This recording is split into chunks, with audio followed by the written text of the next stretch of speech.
O nosso programa de hoje recebe aqui no estúdio Nelson Felipe, superintendente municipal de transporte e trânsito, a SMTT de Aracaju. Nelson é graduado em engenharia química, em direito e construiu uma sólida formação acadêmica ao longo de sua trajetória. Foi professor universitário e possui especialização em segurança da sociedade e cidadania pela Universidade Federal de Sergipe, dentre outras formações. Ele também já atuou como policial rodoviário federal, foi superintendente da SMTT de Aracaju entre os anos de 2013 e 2016 e atualmente exerce pela segunda vez a função de superintendente. Ele vem ao nosso programa de hoje para falar sobre o balanço, né? Fazer esse balançaço aí, esse balanção mesmo, o resumo da atuação dele à frente da SMTT, as mudanças que a SMTT proporcionou para Aracaju em 2025 e, evidente, as metas traçadas para este ano, né, de 2026. Deixar de falar de política, vamos falar agora de políticas públicas. Vamos falar de transformação do trânsito e transformação no transporte público.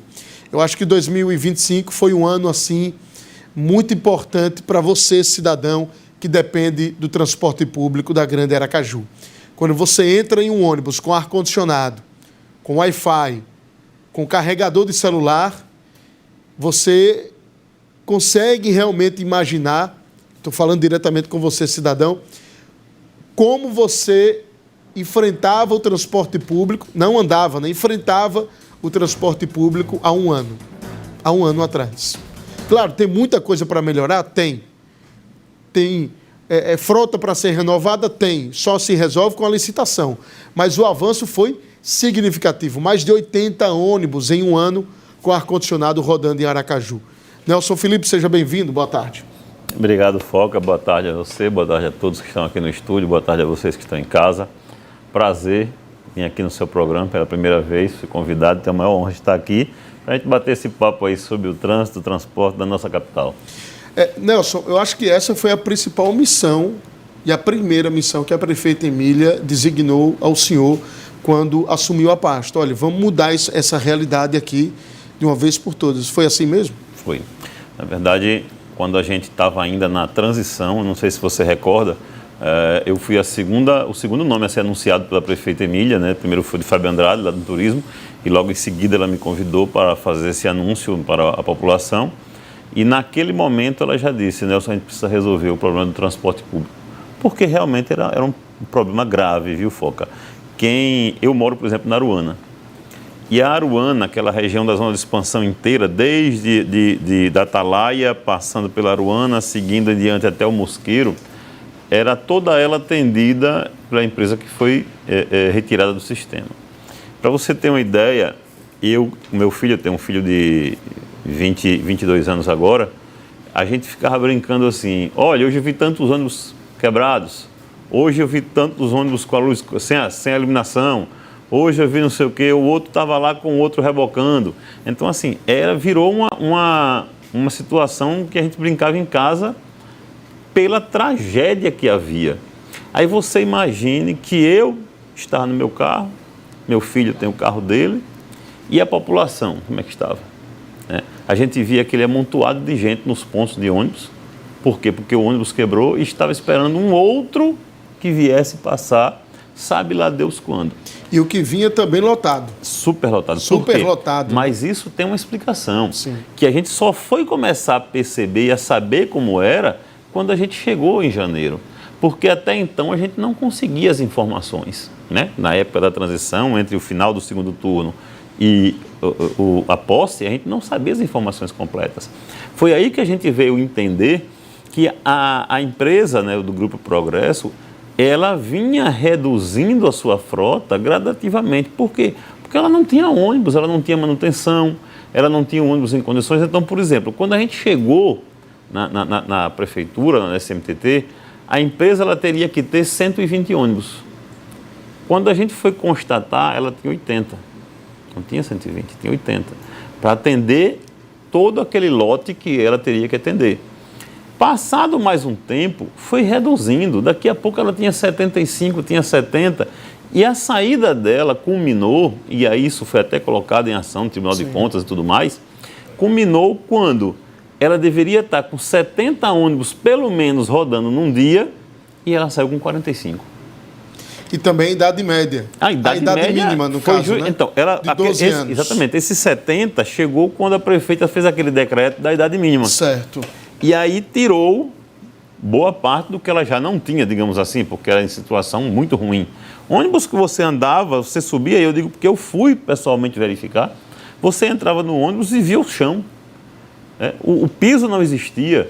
A população tinha janelas que batiam mais, parecia que estavam numa tempestade, porque não tinha as borrachas, né? Más condições de circulação, pneus carecas, ônibus com eixo soltando inteiramente na rua. Tem fotos divulgadas na internet. Eixo do ônibus soltando. Portas que não fechavam. Portas que né? não fechavam ou que fechavam e não abriam. A população presa ficava trancada dentro do ônibus. Então, assim, e aí... Quando houve esse decreto, a gente deu um prazo para a regularização, né? Olha, vocês têm tantos dias para a regularização. E faltando, se não me falha a memória, 3 dias para esse prazo, chegou para mais ou menos umas 4 da tarde e nos chega um anúncio de paralisação, né, do sistema, porque a empresa simplesmente não tinha ônibus rodando na rua. A zona de expansão inteira estava parada com o terminal Atalaia lotado, porque não tinha ônibus. Primeiro, porque realmente não tinha, porque tinha saído 45 ônibus. E segundo, porque os funcionários não tinham recebido dinheiro, não tinham recebido o salário deles. Então o sistema parou por completo, tanto é, não sei se você lembra, na época, os ônibus pararam na frente da empresa, fecharam a frente da empresa. Nessa época eu lembro que eu liguei para a prefeita e disse: prefeita, não dá mais. Não dá mais. Eu vou ter que retirar. Vou ter que retirar e retirar antes do prazo que a gente deu, porque não tem como a população sofrer tanto. E ela disse: Nelson, tem todo o meu apoio. Agora, Nelson, pelo ponto de vista legal, vocês não tinham como retirar a Progresso sem estabelecer o decreto, né? Então, foi o decreto que determinou a saída. Quando você estabelece assim, olha, só pode rodar ônibus com idade mínima até 12 anos, pronto. Aí a Progresso foi obrigada a sair porque... os ônibus, na sua totalidade quase, eram mais velhos do que 12 anos. A Progresso tinha ônibus de 18 anos de idade. Meu Deus do céu. 18 anos. E assim, é aquela coisa, se tivesse ônibus com 18 anos, mas em boas condições de uso, é uma coisa. Se você for a Buenos Aires, por exemplo, você vai ver ônibus que tem 20 anos rodando, mas em condições perfeitas de uso. Eu costumo dizer que em 2025, 2 coisas improváveis em Aracaju aconteceram, né? A saída da Progresso, a saída da Era Progresso, que teve um marco, um significado forte, e a Era Torre também, sim, porque eram 2 empresas que muito parece fortes, que eram assim, permanentes, né? Empresas eternas em Aracaju. Como dizia o ex-ministro lá, acho que da época do Sarney, eram imexíveis, né? João Alves tentou tocar nesse vespeiro aí, nos 2 vesperos, mas não conseguiu. Não, a gente teve aquela crise do lixo também, né? A gente conseguiu, na época de João Alves, tirar a VCA, que também era um grupo fortíssimo, isso, né? Era o grupo da Bonfim, a gente conseguiu tirar, justamente por conta dessas situações. Mas na BCA, o caso maior não foi nem a qualidade do transporte, foi também. Mas existia uma crise interna que ele não pagava salários.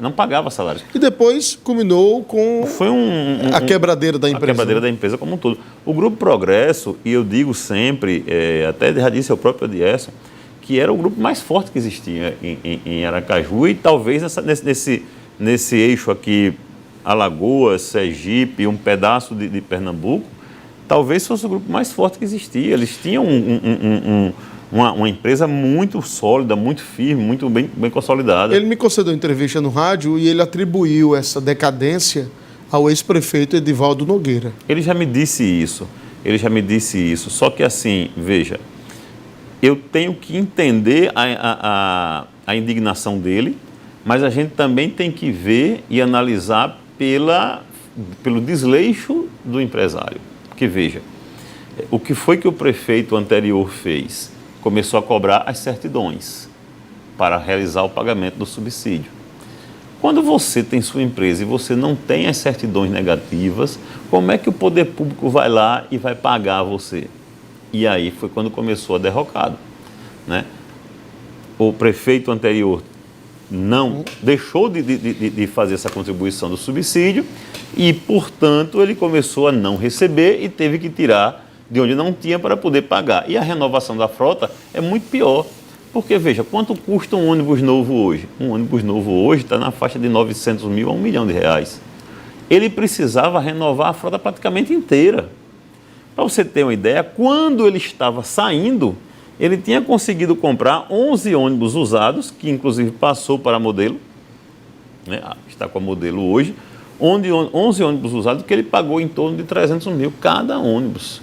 Então, agora, assim, Nelson, um valor bem alto. Vamos pular para outros assuntos relacionados ao transporte, depois a gente vem com outros avanços na SMTT em 2025 e coisas que você planejou, mas que não conseguiu executar e que vai se esforçar agora para executar em 2026. Queria entender o seguinte, veja só, quando vocês realizaram essa mudança no transporte, vocês tinham em paralelo uma briga judicial a respeito da licitação que foi colocada pelo ex-prefeito Edivaldo Nogueira. Por que o estudo da NTP, que foi a empresa que fez o estudo para a licitação de Edivaldo, não foi um estudo satisfatório? E por que o estudo da FIP, ele é viável e é melhor para Aracaju, é melhor para a cidade, é melhor para os outros municípios da Grande Aracaju, enfim, que vai impactar diretamente a vida do cidadão? Veja, Foca, já começa pelo preço da tarifa. Imagine que a ANTP é uma Associação Nacional do Transporte Público, é ela que detém, inclusive o Fórum de Secretários de Transporte Nacional, ele é criado pela ANTP, né? O ex-superintendente, inclusive, ele era o presidente desse fórum, né? Criado pela ANTP, fez um estudo onde você tinha uma passagem diária, a passagem que você paga no transporte, que chegava a quase R$ 8,50, era R$ 8,43. Eu vou lhe contar um fato que talvez você não saiba. Na época da transição, a gente começou a estudar esse edital. E começamos a perceber várias situações que diziam, peraí, isso aqui está errado. Isso aqui, o cálculo não é esse. E a gente vinha de uma história lá de trás que a gente começou a entender o transporte público, né? Lá entre 13 e 16. E a gente começou a dizer, peraí, como é que entrou aqui pneu e você tem que trocar um jogo de pneu do ônibus a cada 3 meses, 4 meses? Não tem. O pneu do ônibus ele roda 70 mil quilômetros. Como é que ele vai rodar somente 3 meses? E aí começamos a fazer conta. No final das coisas a gente entendeu que estava errado o cálculo dos pneus, da durabilidade dos pneus, que tinha que renovar. Estava errado o cálculo do consumo do ônibus, que hoje um ônibus faz em torno de 3 km, 3,2 km por litro. Lá estava que ele fazia menos de 2,5. Né? Tinha a questão da manutenção, tinha inclusive uma coisa que chamou muito a atenção da gente. Por exemplo, o piso salarial de um psicólogo na empresa, hoje está em torno de 5, 6 mil reais. Lá ele estava qualificado como 12 mil reais.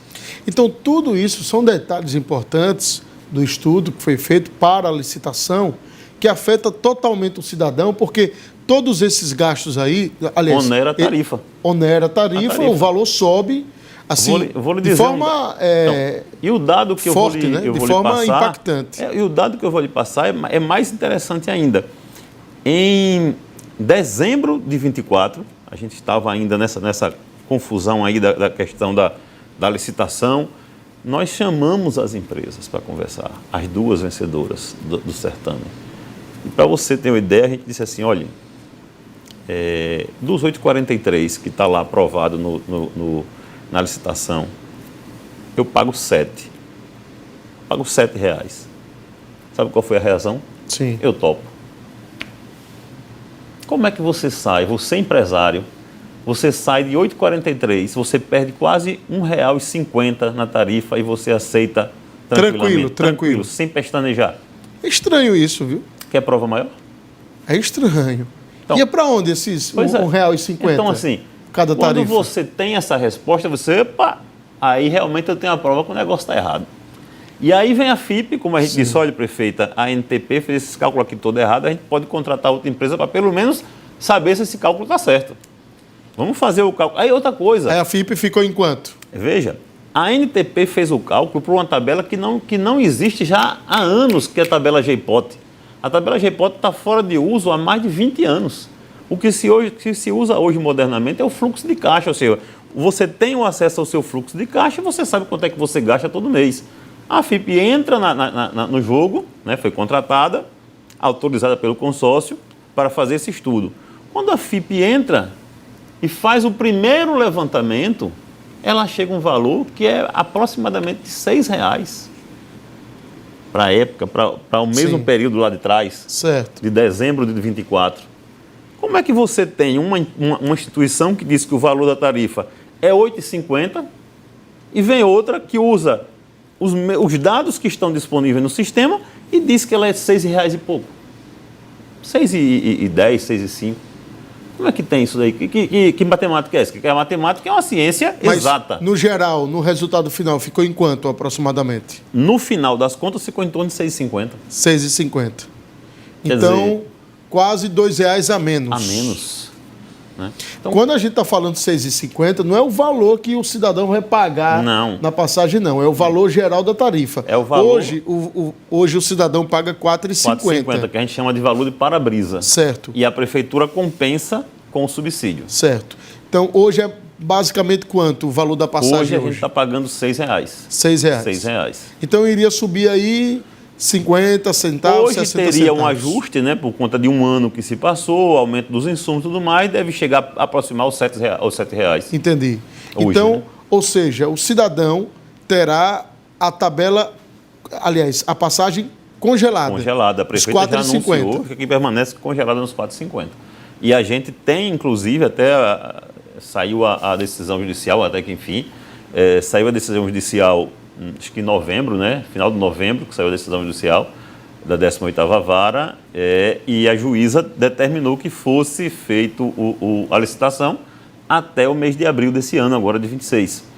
Nós já estamos num processo bem adiantado, já devem começar agora, no final de janeiro, início de fevereiro, as audiências públicas, para que a gente realmente possa cumprir. E o mais interessante, Foca, dessa novela toda, é que foi decidido na última reunião do consórcio que o consórcio não iria recorrer da medida. Então, assim, só poderia recorrer dessa medida dois entes, o município de Aracaju e o consórcio. Eram os únicos legitimados para recorrer dessa medida. Sim. O município de Aracaju não vai recorrer, desde o início já tinha definido, e o consórcio do transporte também decidiu na última assembleia que também não iria recorrer.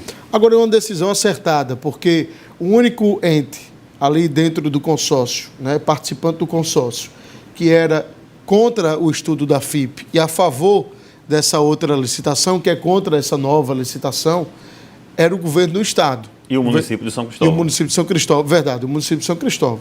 Por quê? Os dois são favoráveis à manutenção da licitação de Edivaldo, porque o governo do Estado assinou essa licitação. E o atual prefeito de São Cristóvão, o Júlio, é aliado do ex-prefeito Marcos, que também assinou.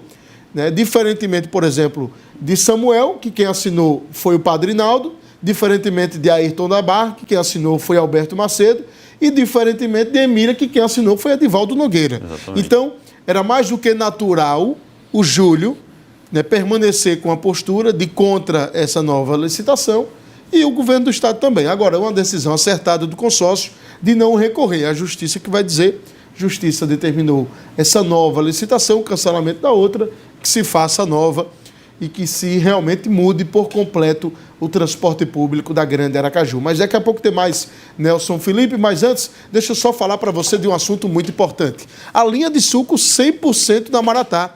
É 100% fruta sem adição de açúcar. É isso mesmo. Sem adição de açúcar. Você, por exemplo, aí que gosta de produtos sem conservantes, né? Como o Nelson Felipe aqui, que agora tá light. Conheça a linha de suco 100% da Maratá, nos sabores de uva, uva com maçã e laranja. Pensou em produtos de qualidade, pensou o Maratá, porque Maratá é, sem dúvidas, o melhor que há. Nelson, eu estava aqui até batendo papo com você nos bastidores e a gente falando a respeito dos pilares, assim, né?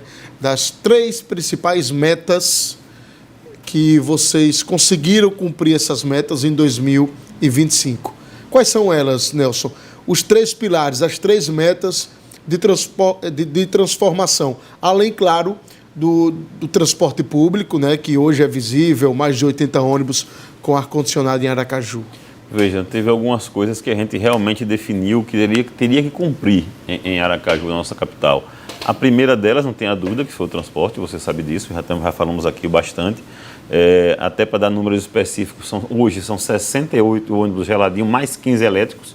Então, dá um número vultoso, né, para quem não tinha nada. 43, então, né? E deve vir mais 68, 15 aí, né? 68 mais 15. 68, 83, 15, né? 83, perdão. Né? Vem agora mais 15, né? Ainda vem mais 140 Euro 6. Sim. Né? Esse então, foi a primeira transformação. A segunda, eu entendo que foi a sinalização das vias. Aracaju não tinha sinalização viária. Tudo apagado ou não existia. Nós fizemos mais de quase 6 mil sinalizações horizontais e verticais na cidade. Para você ter ideia, Foca, nós gastamos uma carreta de tinta. A gente comprou uma carreta fechada de tinta viária e gastamos toda. E não conseguimos ainda fechar o ano como a gente queria. Se você andar em algumas vias, onde a Imurb passou o asfalto novo, a gente está esperando ainda a cura para fazer esse mês. Sim. Tem bairros como Luzia, como Orlando Dantas, como alguns trechos do Lamarão, a Zé Carlos Silva. Tem alguns pontos que a gente precisa ainda terminar, mas a sinalização viária foi outro ponto. E o outro, e mais importante que eu tiro, talvez pelo o ser humano, foi a reestruturação da SMTT, internamente. Nós, esse ano, veja, nós tínhamos uma promessa lá em 2013, no mandato de João Alves, de fazer o plano de carreira dos agentes de trânsito. Esse plano de carreira a gente deixou pronto lá em 2016, não foi para a Câmara, não foi enviado.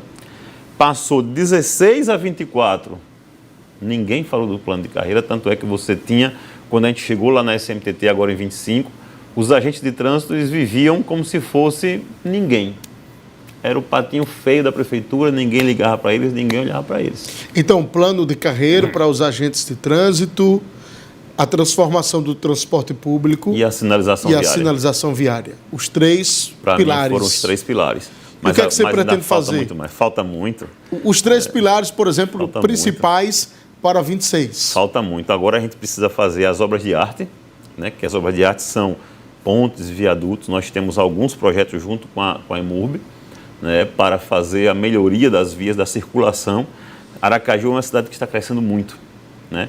Veja que hoje nós temos, essa cidade eu peguei recentemente, acho que eu passei até para você no programa no rádio, recentemente, nós temos uma população de 605 mil habitantes, mais ou menos, e temos quase 300 mil veículos, ou seja, é um veículo a cada 2 pessoas. E a cidade precisa de vias. A cidade precisa, eu já disse à prefeita Emília, inclusive, que a gente agora, nesses 3 anos restantes do mandato, a gente precisa investir em novas vias, precisa investir em infraestrutura, para que realmente as pessoas possam trafegar com tranquilidade. Você vê que Aracaju não é uma cidade ruim de se andar, mas ela pode melhorar. Você em Aracaju ainda não tem engarrafamentos de você ficar parado no trânsito. Você tem a obra ali da ponte, do Complexo Maria do Carmo, que é a obra do governo do estado, que você dá aquela segurada, mas o trânsito flui. Você passa a Tancredo tem certos horários que... Ali na rodoviária, né? Quando você está saindo da cidade, no fluxo de lá. No fluxo contrário, ela dá uma travada, mas isso tem uma explicação, Foca. E a explicação é bem simples. Lá em 2013, eu dizia para o doutor João, doutor João, a gente inaugurou aquele viaduto do Marcelo Deda, né? Já existia o DIA e já existia o DETRAN, né? E depois o Estado fez aquela obra do DETRAN, né, que eu dizia, não vai nos adiantar muito. Por quê? Porque você fez uma obra estreita e você tinha que seguir como é o Marcelo Deda, com 3 faixas. O viaduto do DIA já é um viaduto pequeno, acanhado, miúdo, né? Pode olhar que ele não suporta muito movimento. Só que quando você começa com o trabalho de viadutos, você não pode parar esse trabalho de viadutos. Tem que seguir. E se você olhar, onde é que começa o engarrafamento da Tancredo Neves quando você está no sentido de sair da cidade? Começa justamente depois do DETRAN. No afunilamento do DIA, depois você abre, aí estreita de novo no DETRAN e aí depois começa o engarrafamento. Por quê? Por causa do semáforo. Qual a solução ali? continuar com viadutos, não tem jeito. Onde seria? Teria que ter a gente está nessa expectativa aí de uma decisão de um viaduto ou de uma trincheira ali na rodoviária. A gente está com um projeto também de descendo, por exemplo, hoje a gente tem aquela volta que você faz enorme para ir para a universidade. A gente já está com um projeto de fazer uma descida, encontrando com a antiga desembargador Mainá, né, que agora o nome é José... Marechal Rondon, se não me engano. Não, Marechal Rondon é quando já passa do viaduto, já passa, né? Certo, um pouco antes. Então, desceria ali por uma paralela para chegar antes da Marechal Rondon. Certo. Então, tem outra situação ali na frente do USE e a van para a gente tirar aquela situação do semáforo para dar fluidez. Né? Temos uma possibilidade de fazer uma agulha por baixo para atravessar para a rodoviária, fazendo com que, tirando aquele semáforo de cima para que os pedestres possam atravessar, né, sem precisar do semáforo. Então, assim, a gente está com essa expectativa para esse ano. E se der tem tudo também certo, vai melhorar bastante. As pessoas que vão para Nossa Senhora do Socorro, que pegam Sim. Euclides. Então, Sim. ali engarrafa muito, né? Figueiredo é um problema gravíssimo. Eu lembro que João Alves, na época, ele queria fazer a duplicação da Euclides Figueiredo, não sei se você recorda disso, e ele impactou, o principal problema ali foi a questão das indenizações. Porque você, para fazer duplicação, você tem que enlarguecer a via. E ali não todas precisavam indenizar, mas uma boa parte. E aí você precisa ter esse recurso para indenizar as casas e fazer. E ainda tem outro agravante. Não sei se você já percebeu que dali daquele semáforo do fórum em diante tem rede de alta tensão, que não é da Energisa, é da Chesf. E aí complica mais ainda. Então vamos acompanhar, né, Nelson? Agora 2026, você tem um grande desafio de melhorar o trânsito e a mobilidade urbana. Você segue a SMTT de Aracaju lá no Instagram, está aqui embaixo, ó, @SMTTaju. E coloca lá algumas sugestões, a turma vai estar te respondendo. Tem Nelson, também o site, viu? O site, como o site da SMTT, smttaju.com.br. Lá Perfeito. você tem todas as informações, até para o pessoal dos bloquinhos do carnaval, viu? Pode fazer a solicitação por lá mesmo. Show de bola. Muito obrigado a você pelo carinho da amizade, o carinho da audiência.